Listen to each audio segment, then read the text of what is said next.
So if you're really going to ban anything, you need to rip some of these Huawei products out of the equipment that's already there. Isn't that right?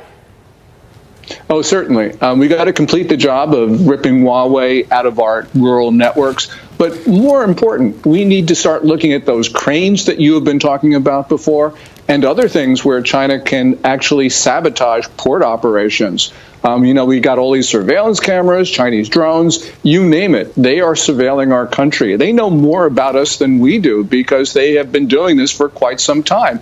We know what's going on. We don't do anything about it. I think our political system has failed. And the American people, of course, they should be angry at China for doing this. But really, we should be angrier at our own leaders. We got November 5 coming up. We need to do something about this, Maria, and you've been leading the charge. Thank you so much, Gordon. Look, there are maps that show multiple incursions of, quote, mystery drones near the U.S. military sites. I'm going to ask Mike Pompeo about this coming up. The former Secretary of State is my special guest coming up in the program, and he's the one who coined the phrase, China is inside the gates. But do you think those mysterious drones that are flying, the U.S. doesn't seem to know whose drones they are?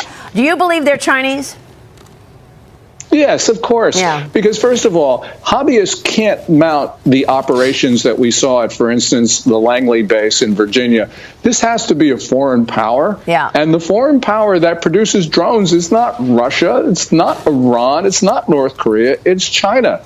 So we know what the Chinese have been doing. Yeah. We have been seeing these Chinese intrusions on our military bases, and now they're taking to the air and doing it. And we have a law that says, the military can't shoot them down unless there's an imminent threat. This is ridiculous. We should be shooting these drones down because they're surveilling our military facilities. It's absolutely incredible. Unidentified drones swarming over a U.S. military base for 2 weeks, more than 2 weeks, and nobody knows why.